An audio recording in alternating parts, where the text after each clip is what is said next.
জীবিকার উৎস প্রাকৃতিক এই জলাধার টিকিয়ে রাখতে দেশের অন্য কোথাও বিমানবন্দর নির্মাণের দাবি তাদের। সাজিদুল আলম তুহিনের ছবিতে বিল পাড়ের মানুষের কথা জানাচ্ছেন জয়নুল আবেদিন। আজ দেখুন প্রথম পর্ব।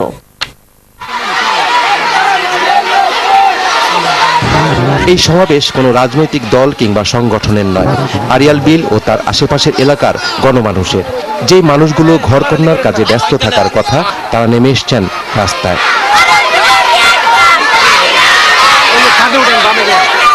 প্রস্তাবিত বিমানবন্দর নির্মাণের বিরোধিতায় বাড়ি গৃহবধূ থেকে শুরু করে সব বয়সী নারী ও শিশুরা নেমে এসছেন। তারা বলছেন, তাদের জীবন জীবিকার বড় এই উৎস আড়িয়াল বিলে বিমানবন্দর হলে প্রকৃতি একদিকে যেমন হারাবে তার ভারসাম্য, তেমনি হুমকিতে পড়বে তাদের জীবন। বুকের রক্ত দিয়েও আমরা এয়ারফুট করতে দেওয়া হবে না।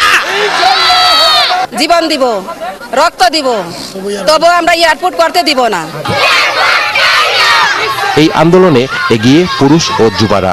তাদের একটাই কথা, রক্ষা করতে হবে বিল। 1971 সালে আমরা যুদ্ধ করেছিলাম, প্রয়োজন হলে আবার যুদ্ধ করব, তবু আমরা এয়ারপোর্ট দিতে দিব না। না না, রক্ত দিব, প্রয়োজন হলে আমরা জান দিব, তবু আমরা এই এলাকার এয়ারপোর্ট করতে দিব না। কৃষকদের যদি করতে হয় বুলডোজার ডইলা এই আপনার এই কৃষি জমিতে কবর দিতে হবে লক্ষ লক্ষ লোক, তারপরে হয়তো এয়ারপোর্ট করতে পারবে। আর প্রবীণদের কথা, জীবনের সঙ্গে জড়িয়ে থাকা এই বিল রক্ষা মানেই তাদের আগামী প্রজন্মকে সুরক্ষা দেয়া। না, এয়ারপোর্ট আমরা চাই না, কোনোদিনও চাই না।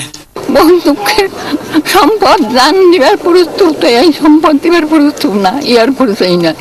আমরা রক্ত থাকতে ভূমি ছাড়ব না। 30 লক্ষ গাছে দরকার হইলে আরো 6 লক্ষ দেব, আর চতুর্বছর তবু আমরা জমি দেব না। প্রায় 26 মাইল লম্বা এবং 10 মাইল চওড়া এই বিলের সঙ্গে এই এলাকার মানুষের সম্প্রীতি শত বছরের, যা দিচ্ছে তাদের জীবন চলার সহায়তা। আড়িয়াল বিলের আশেপাশে মানুষ গত 14 পুরুষ ধরে এখানে বিভিন্ন ফসল ফলিয়ে তাদের জীবিকা নির্বাহ করছেন। এ কারণে এই বিলে বিমানবন্দর স্থাপন করার ঘোর বিরোধী তারা। তারা বলছেন, এখানে বিমানবন্দর যাতে তৈরি না হয় সে লক্ষ্যে যে কোনো ধরনের ত্যাগ স্বীকার করতে তারা প্রস্তুত রয়েছেন।